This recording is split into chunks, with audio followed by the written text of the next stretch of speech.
Hi everyone, আমি অন্তরা চলে এলাম নতুন একটা ভিডিও নিয়ে। সবাই কেমন আছো? আশা করি সবাই ভালো আছো, আমিও খুব ভালো আছি।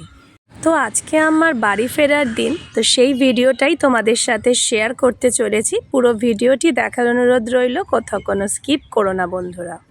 বাড়ি ফেরাটা প্রতিটি মেয়ের কাছেই হয়তো কষ্টকর, কেননা যেই বাড়িতে 25-26টা বছর আমরা কাটিয়ে গেছি, বাড়ি ফেরার সময় সেই বাড়ি থেকেই সব জিনিস গুছিয়ে নিয়েছি কি না বারবার করে দেখতে হয়।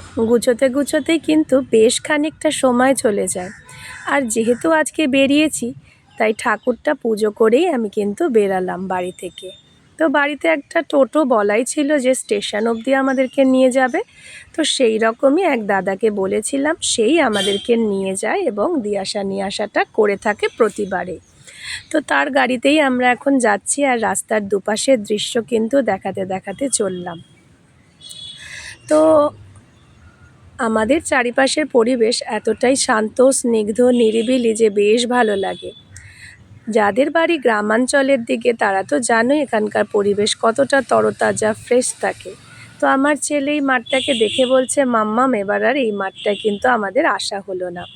আমিও তাই বললাম, হ্যাঁ এবার এতটাই ছোট্ট ছুটিতে এসেছি যে এবার কিন্তু তোমাকে নিয়ে এই মাঠটায় আর আসতে পারলাম না। ঠিক আছে, কি আর করা যাবে, আবার যখন সামনের বার আসবো তখন আমরা এই মাঠটায় নিশ্চয়ই আসবো। তো এখন আর বন্ধুরা সেভাবে বাড়ি আসা হয় না, ছেলের স্কুল থাকে, অন্যান্য ক্লাস থাকে, সেই কারণে আর বাড়িটা সেভাবে আসা হয় না।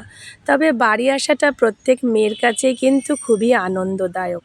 যারা মা বাবার কাছে থাকো তারা হয়তো সকাল বিকাল যেতে পারো, বা কাছাকাছি থাকলে যাতায়াত করেই যায়, কিন্তু আমার সেভাবে জানো তো আসাটা হয়ে ওঠে না। আর এখন ছেলের স্কুল থাকে, অন্যান্য ক্লাস থাকে, তো সেইগুলোর জন্যই আর হয়ে ওঠে না। আমরা উঠে পড়েছি ট্রেনে, আর ট্রেনে উঠে বরাবরই আমার ভালো লাগে রাস্তার দুপাশের দৃশ্য দেখতে।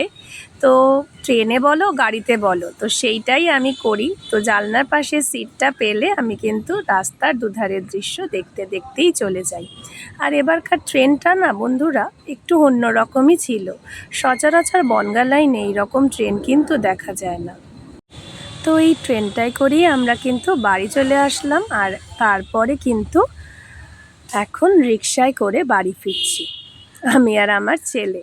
তো ছেলে বলছে, মাম্মাম দিদার কি কষ্ট লাগবে না? আমি বললাম, লাগবেই তো, আমাদের যেমন কষ্ট লাগছে দিদারও তেমন কষ্ট লাগবে।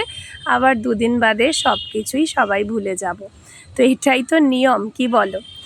তো চলে আসছি বাড়িতে, আবার দেখা হবে বন্ধুরা অন্য কোনো ভিডিওতে। সবাই ভালো থেকো, সুস্থ থেকো, আজকে এই পর্যন্তই, ধন্যবাদ।